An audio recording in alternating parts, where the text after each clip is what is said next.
맨 끝절인 32절 두 절만 함께 합독하도록 하겠습니다. 창세기 10장 1절 그리고 맨 끝절입니다. 우리 1절 함께 합독하도록 하겠습니다. 시작. 노아의 아들 셈과 함과 야벳의 족보는 이러하니라. 홍수 후에 그들이 아들들을 낳았으니. 그리고 맨 끝절입니다. 32절 시작.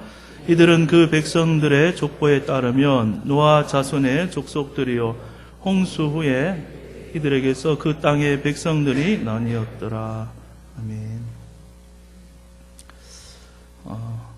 오늘 이 창세기 10장은 노아 홍수 이후에 이 땅의 인류가 어떻게 확장되어 나갔는지를 보여주고 있습니다.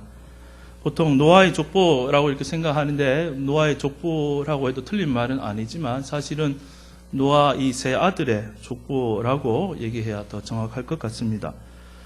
우리는 보통 성경에서 족보가 딱 등장하면 어떤 마음이 듭니까? 빨리 넘겨야겠다.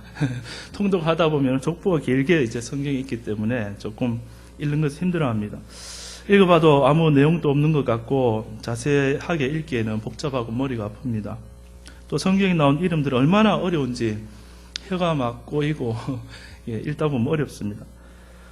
그러나 이 시간에 이 창세기 10장 족보를 간략하게 살펴보고 또 이 창세기를 쭉 기록해 나가는 흐름 속에서 이 족보가 여기에 기록된 의도와 이유를 알아보면서 함께 말씀을 나누고 은혜를 받고자 합니다. 족보를 자꾸 살펴보면 머리가 아프기 때문에 제가 특별히 오늘은 뒷시간을 준비해뒀습니다.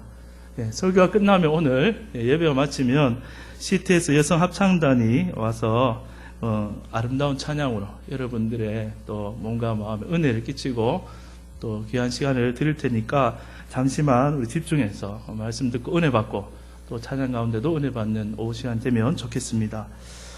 홍수 심판 때에 온 인류가 노아 가족 제외하고 다 죽었기 때문에 노아는 아담 이후에 이 땅에 다시 새롭게 인류를 시작하는 조상이 되는 거죠. 노아가.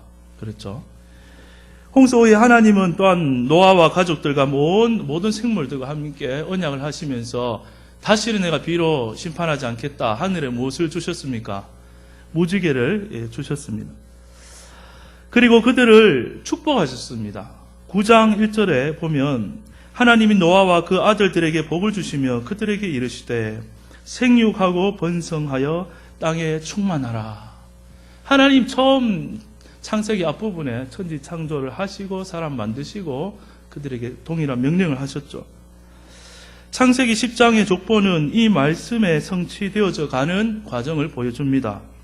노아의 한 가족이 창대해져서 여러 민족을 이루고 땅에 번창하는 것을 보여줍니다.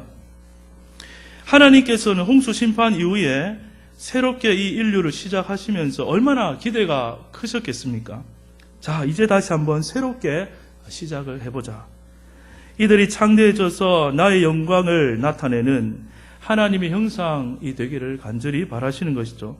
온 우주 만물과 더불어 온 인류가 다 같이 하나님을 진심으로 사랑하고 또 하나님을 늘 높이고 찬양하는 이 인류와 온 만물의 모습을 하나님은 꿈꾸시는 것입니다. 무서운 홍수 심판 때에 방주 안에서 벌벌 떨고 있는 노아의 가족의 그러한 모습이었지만 하나님이 보실 때는 하나님의 꿈을 이어갈 얼마나 소중하고 귀중한 한 가족이었겠습니까? 노아의 가족은 아마 이 위기 속에서 하나님만을 간절히 의지하며 그 방주 안에서 기도하고 예배하고 한 마음으로 똘똘 뭉쳐져 있었을 것입니다. 원래 사람이 큰 위기의 순간에 더 긴장하게 되고 겸손해지고 또 하나님만 바짝 의지하게 되는 것이죠. 방주 안에서 이 가족은 아무런 문제가 없었습니다. 그러나 이 위기를 넘긴 다음에 나오는 모습들은 어떠했습니까? 우리 지난 시간에도 살펴보았지만 노아가 포도주에 완전히 취해서 벌거벗고 누워있고 또 그 아들들은 그에 대한 행동을 함에 따라서 노아의 입술을 통해서 운명이 결정되는 그러한 하나님의 말씀을 듣게 됩니다. 9장 25절에 보면 가나안은 저주를 받아 그의 형제들의 종들의 종이 되기를 원하노라 이런 말씀을 들었고, 또 아버지의 몸을 뒷걸음치고 들어가서 덮어드린 셈에게는 셈의 하나님 여호와를 찬송하리로다.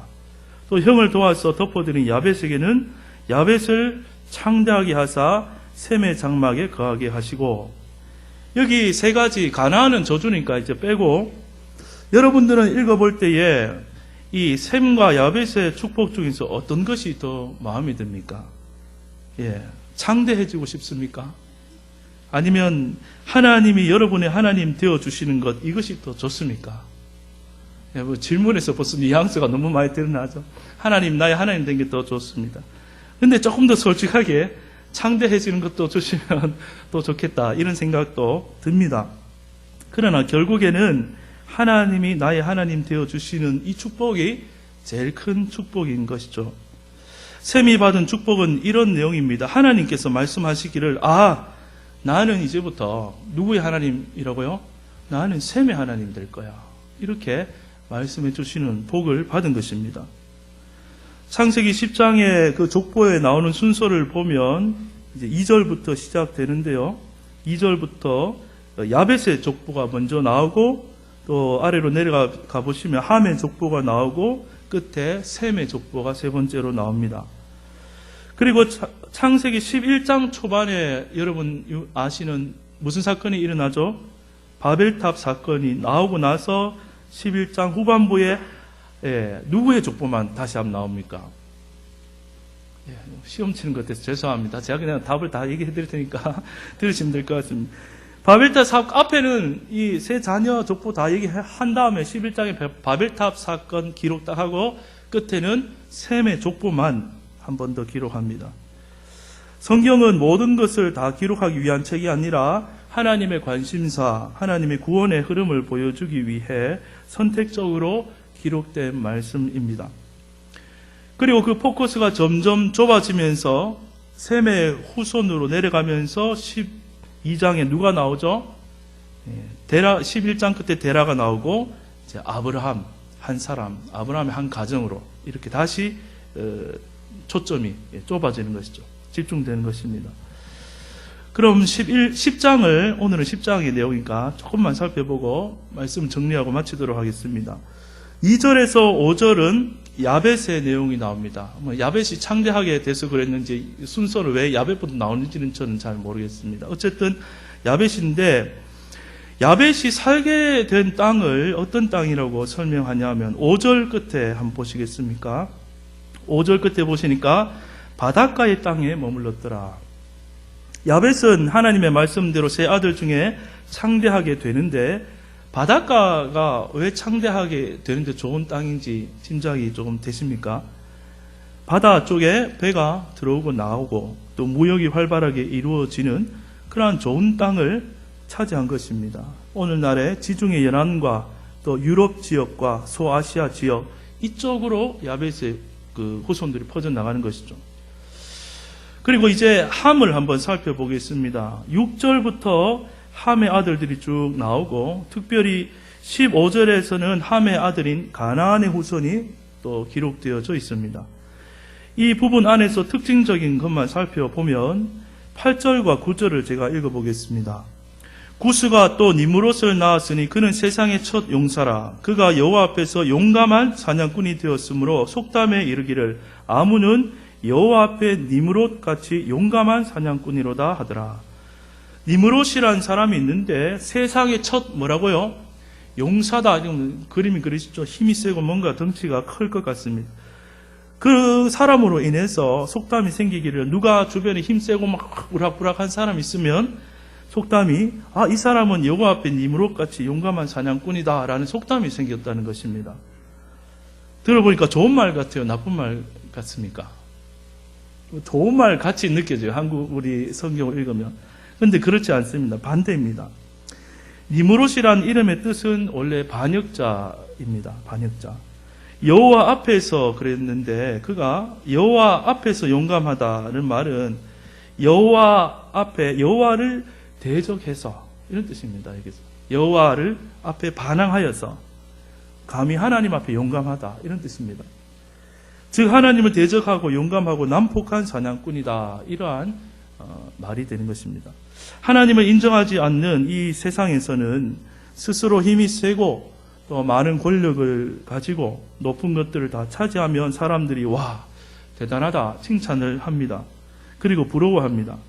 그런데 그것이 과연 축복인가 또 저주인가? 축복이 될 수도 있죠. 또 저주가 될 수도 있습니다.